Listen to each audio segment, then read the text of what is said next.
Bonjour à toutes et à tous, je vous retrouve aujourd'hui pour vous parler d'Arès qui vient de faire son ingression dans le signe du Cancer, un signe d'eau, son signe de chute, puisque Arès est une planète de feu et qu'il représente le dieu de la guerre et que c'est le dieu de la guerre et de la violence dans la religion grecque et antique.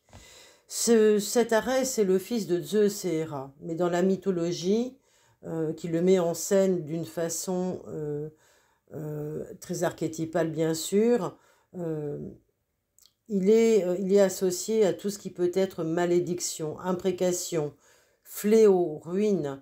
En effet, lorsque Arès est attrapé par Hélios, le soleil, qui surprend les ébats amoureux d'Arès en compagnie d'Aphrodite dans le lit d'Héphaïstos, le mari d'Aphrodite, Hélios tourne ce piège au ridicule et expose le mari trompé dans le filet qu'il exhibe aux dieux qui vont devenir hilars. Alors Arès, qui est humilié par ce réfugié en Thrace, et il va repartir avec une colère incommensurable qui va animer, donc qui va lui donner tout son rôle et toute l'emphase donc de sa vocation. Cet Arès, qui est pourtant un bel athlète et très aimé d'Aphrodite, va être haï des autres dieux et en particulier de son père, qui lui déclare dans l'Iliade « Je te hais plus qu'aucun des dieux qui vivent sur l'Olympe, car tu ne rêves que de discorde, de guerre et de combat. » Et Zeus, ben, c'est pas vraiment son désir que d'avoir un fils qui souhaite un belliqueux, hein, c'est pas sa volonté. Et sa mère, Héra, ne l'apprécie guère non plus. Elle est dépitée de le voir prendre le parti des Troyens, notamment pendant la guerre de Troie, et elle ne le supporte pas. Donc il y a seulement Aphrodite qui lui témoigne de l'affection finalement, et qu'il le prend, au-delà de le prendre pour son amant, elle le prend pour son bon frère. Donc Aphrodite c'est Vénus dans votre thème, et Arès c'est Mars. Donc les deux vont faire bon ménage jusqu'à ce qu'ils soient pris dans les filets d'Hélios.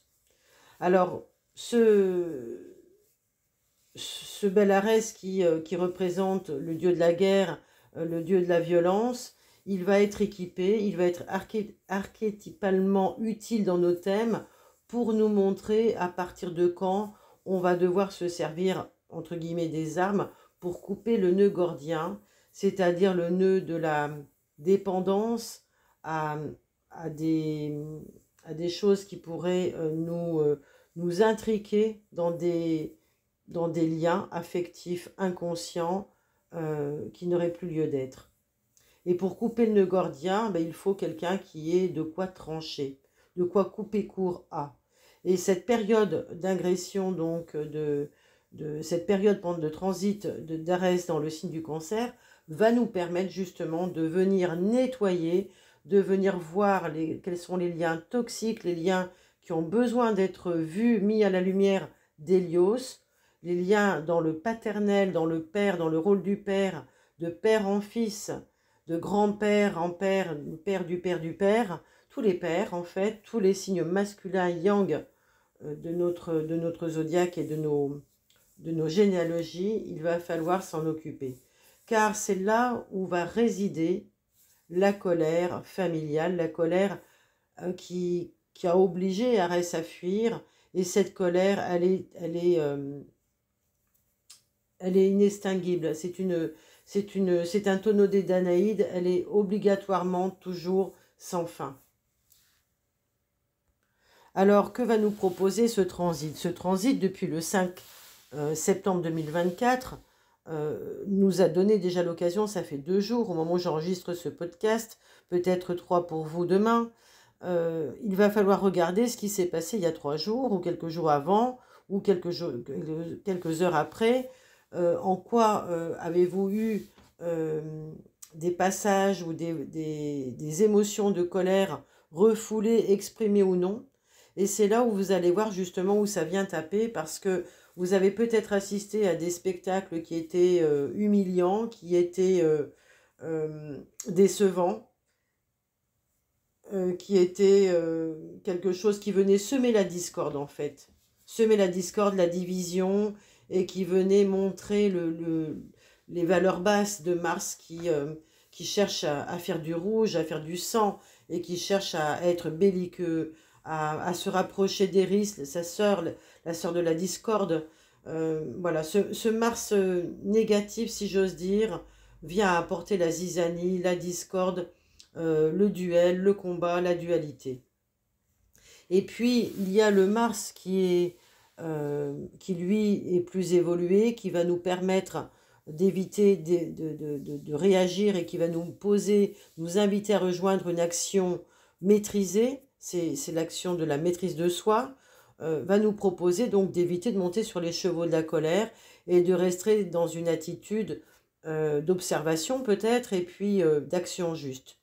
Cela dit, si on évite d'agir, ceux qui ont voulu provoquer la colère vont reprendre cette colère et cette agressivité à leur compte et peut-être passer à l'attaque.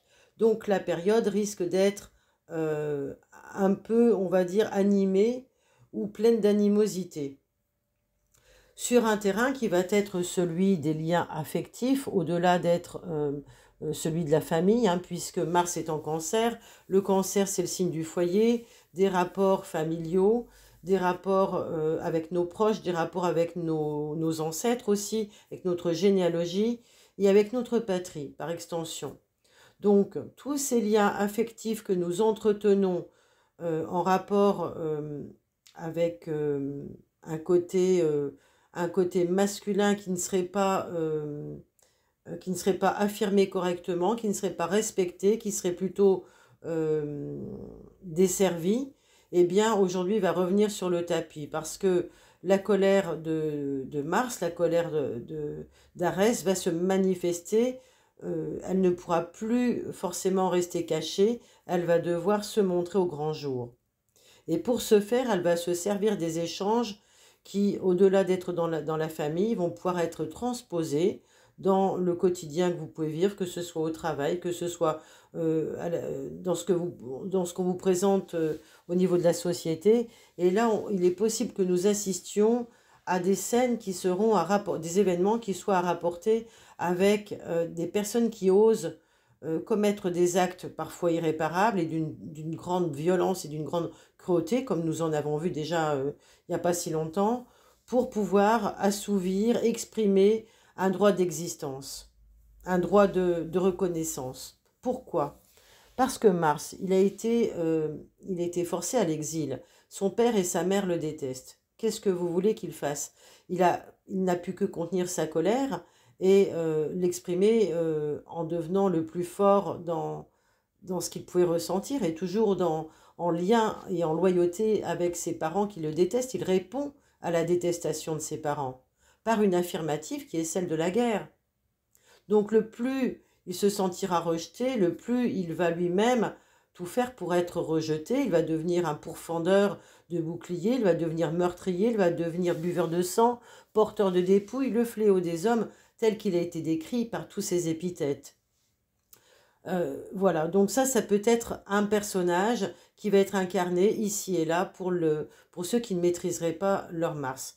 Mais pour ceux qui auraient envie d'aller un peu plus loin et de voir comment leur masculin se joue et qu'est-ce qui peut encore émotionnellement venir les titiller. Et bien là, il s'agira de comprendre que à partir de l'entrée de Mars dans le signe du Cancer, du 5 septembre jusqu'au 17 octobre, ils vont pouvoir bénéficier, on va dire, du soutien sororal de Vénus, d'Aphrodite, voire amoureux, qui pourra leur dire, eh bien, c'est le moment d'être dans l'envie de faire les choses, dans le désir, d'exprimer son désir et de le partager, ce désir, sur un plan sexuel, sur un plan, on va dire, amical, dans le plaisir, en fait, le désir et le plaisir.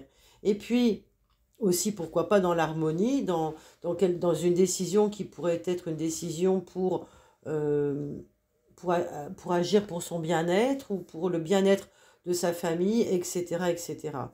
Et puis ensuite, il y aura Mars va se retrouver tout seul à nouveau, tout au moins il ne sera plus avec Vénus.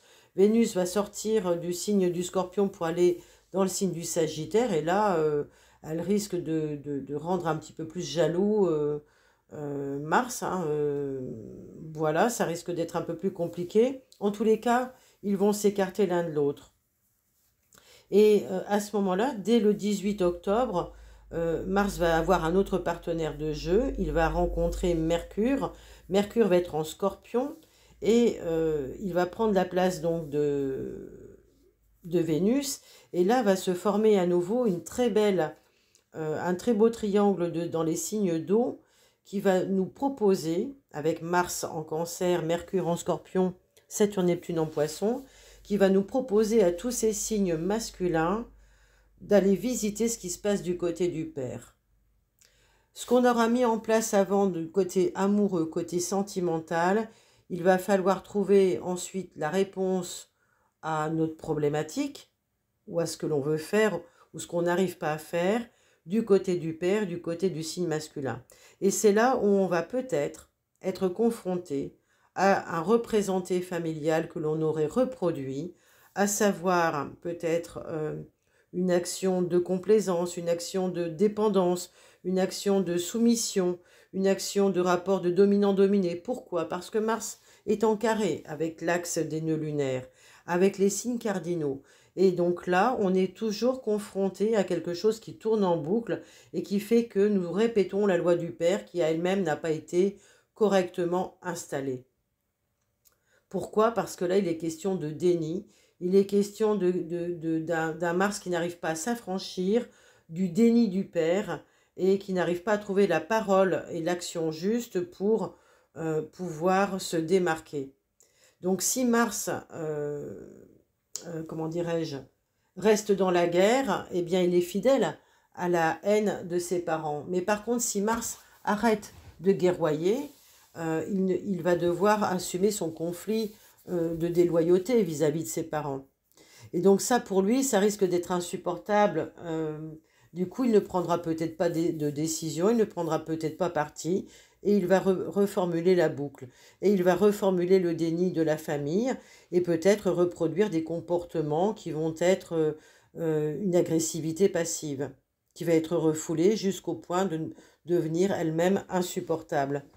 Donc voilà, on va partir d'une action qui va être, ou d'une situation qui va être sur le plan affectif, tout ce qu'il y a de plus normal, un rapprochement familial, une attirance physique, amoureuse quelconque, sentimentale, dans l'expression de ses besoins. Et puis après, on aura l'impression qu'il y a quelque chose qui part en discorde et on devra assumer justement que l'accord ne puisse se faire ou tout au moins qu'il va falloir se heurter à tout ce qui a été mis sous le tapis, c'est-à-dire au déni transgénérationnel, au déni du père ou au déni du grand-père, ou peut-être encore à une sorte de comportement qui aurait été caché jusque-là. Peut-être que depuis très très longtemps, certains d'entre vous ne comprennent pas pourquoi ils ont tel et tel comportement et qu'ils n'ont pas fait le lien avec ce qui se passait dans leur famille.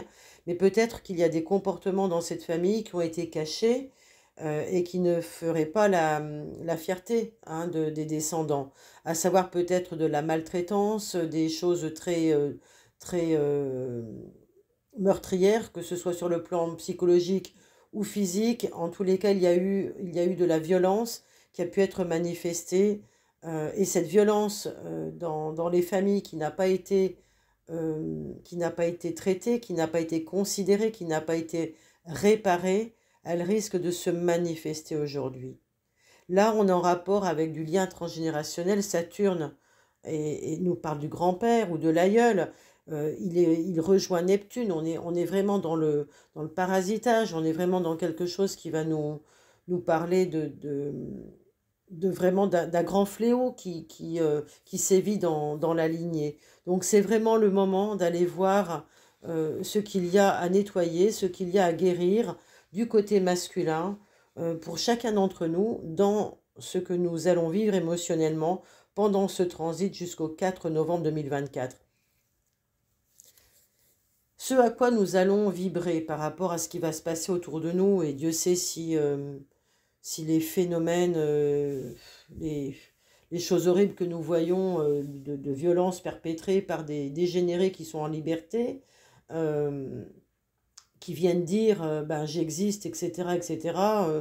Bref, ben, tous ces événements-là qui sont les plus horribles les uns que les autres vont venir nous chercher à des endroits. Et ces endroits, bah, ça va être ceux de tous ceux qu'on n'aura pas voulu voir jusqu'à présent, pensant qu'ils n'existaient pas ou que c'était loin de nous et que ça ne nous concernait pas. Eh bien aujourd'hui, c'est devant notre porte et ça ne peut pas ne pas se voir et ça ne peut pas ne pas être traité. Et c'est un petit peu le problème de Mars en Cancer qui va venir par un fait tout anodin, un fait tout banal, venir nous toucher au plus profond de notre cœur, parce que ce fait, concerne les proches et concerne justement un trait de caractère, peut-être de l'un de nos ancêtres, de l'un de nos proches. Donc voilà, ça sera quelque chose à travailler de cette façon-là.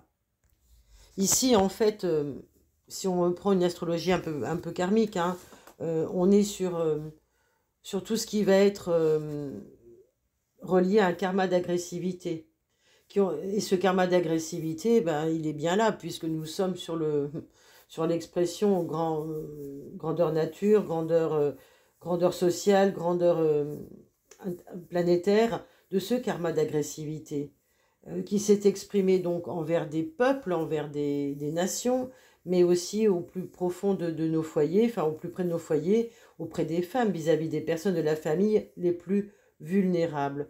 Donc il s'agira pour nous de retrouver peut-être, de mettre des mots, des noms, de situer les aïeux qui ont pu souffrir de génération en génération de parents durs, de parents agressifs, de parents violents et de conflits dans leur famille. Donc aujourd'hui, ce qui nous est demandé, c'est d'apprendre à maîtriser ces émotions pour éviter de reproduire et éviter qu'à l'extérieur, cela puisse se reproduire aussi.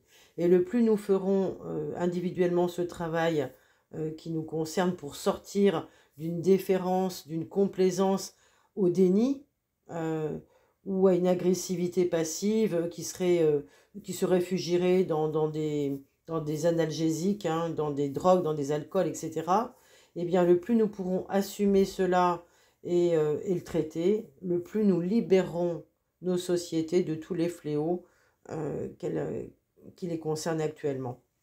Voilà, je n'irai pas plus loin pour ce podcast sur Mars en Cancer. Si vous souhaitez que j'en dise un peu plus par rapport à votre ascendant ou votre signe solaire, laissez un petit commentaire en dessous, j'essaierai d'y répondre. Voilà, je vous souhaite en tous les cas une très belle période, une belle rentrée. Continuez de profiter au mieux de votre famille, justement, c'est le moment, avec Mars en Cancer. À très bientôt, je vous embrasse.